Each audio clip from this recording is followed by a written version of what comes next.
there, welcome back to my channel. So let's talk about Branwin and Chazz. So I guess Branwin finally got high enough to bang Chazz, but Branwin, she was all over the moon because she thought she finally got rid of Chazz. He was about to get on the airplane and head back home.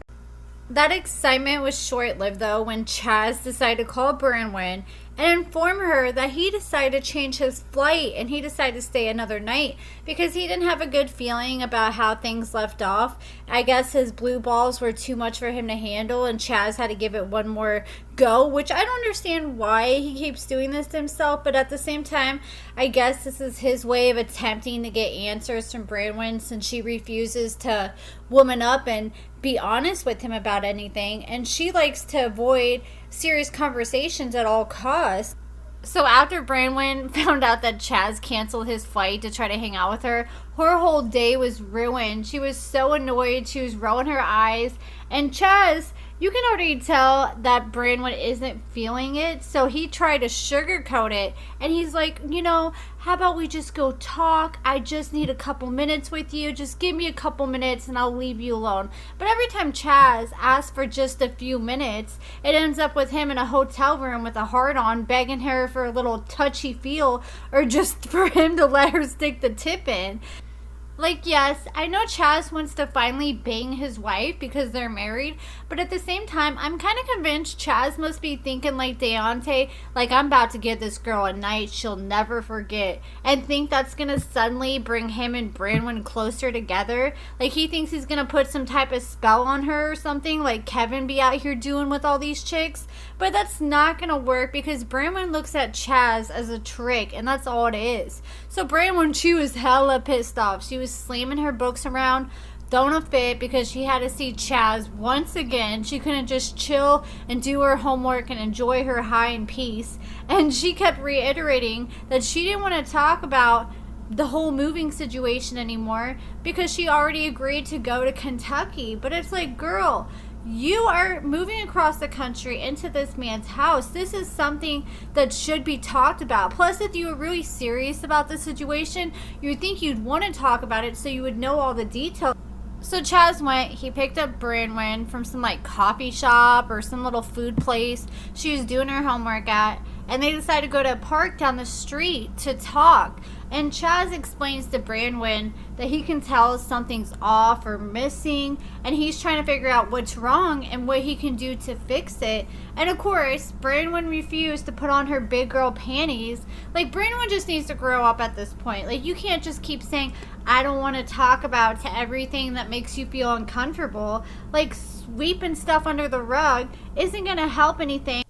She just doesn't want to lie to Chazz because she's a terrible liar and she doesn't want her gravy train to stop. So she just reassured Chazz that everything was all right. She did understand why Chazz felt like that. And he explained it was pretty much obvious because this girl has a full-blown panic attack just at the thought of banging Chazz. Like, Branwin is just exhausting. She needs to free that man and keep it real with him.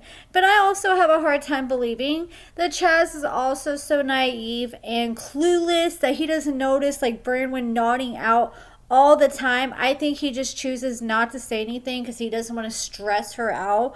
And so she lied to the man. And she said she was glad she married him. And she thought she was going to hit him with the I love you and a kiss. And that would make him shut up.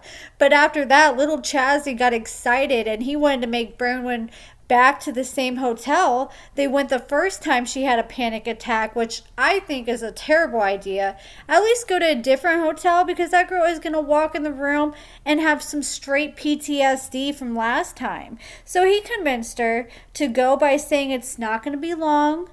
I'll let you do your homework. I'll leave you alone. We'll just sit back and hang out. And so she went ahead and went along. And you could tell there wasn't 1 ounce in Branwin's body that wanted to go, but she gritted her teeth and agreed to go. So Chazz walks into the hotel. He checks in as G Money. So G Money and Branwin go upstairs, and she sits down at this table. She's like, I'm just going to plug my laptop in over here because there's a, port right here, electronic port, whatever. And she sat down and Chazz sits on the other side of the table and he's like, okay, I'm just going to sit here and be quiet. I'm going to let you take care of your homework. And that was not the case. Chazz sat there across from her at the table the whole time, and he would not leave her alone. He was like literally sitting there watching her study the whole time, like it was giving me "I watch you sleep" vibes. So he said he isn't going to interrupt her while she studies, but asks her stupid questions like every 5 seconds, like, what are you working on? What are you doing now? How often do you have homework? Like, I know part of that, he's probably doing that because he has cameras in his face, so he feels like, you know, he has to put on a show for the cameras. Like, nobody wants to sit there in awkward silence. Plus, you can also tell that Chazz and Branwin aren't comfortable enough around each other to be comfortable sitting there in silence. So Chazz started to get excited because he walked across the table and he stood behind Branwin, awkwardly hugging her from behind, and she actually touched his arm. And this is like second base for Chazz because usually Branwin's hyperventilating and shit by now. So he starts rubbing her back, and Branwin realizes this man is not going to leave her alone to finish her homework. At this point, she figures, okay, let me just get this out of the way so I can get him to shut up. And Branwin, I don't know, their interactions are so forced with each other. I do have to admit, like, this is one of the, like, realest storylines this season, though, compared to all the other scripted things. But it's like, I don't enjoy seeing any kind of intimacy between them because Branwin always seems like she's being forced and it's against her will. Like, when Chazz asked her to go to the hotel room with her, she's like looking at the camera like, oh, please don't make me do this. Like, she looked like she's about to break down and straight cry. But she agrees to give this man a sexy lap dance. So while they're walking to the bed, Chazz creepily said, ooh, Daddy's gonna have his good times. And to even make things more awkward, he sits there on the bed and he's like, well, how do you want me? Where do you want me?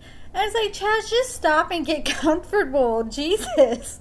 So Branwin said she needed music to give him a lap dance, and this dude started beatboxing, and Chazz starts motorboating her, and Branwin told the cameraman bye, but when they didn't listen the first time and still try to hang around, she snapped off. She said bye, and looked at the cameraman like, you better get the hell out, I ain't playing. And they finally left. So I wonder if Chazz finally got some this time, or if she just gave him a lap dance, or what it was.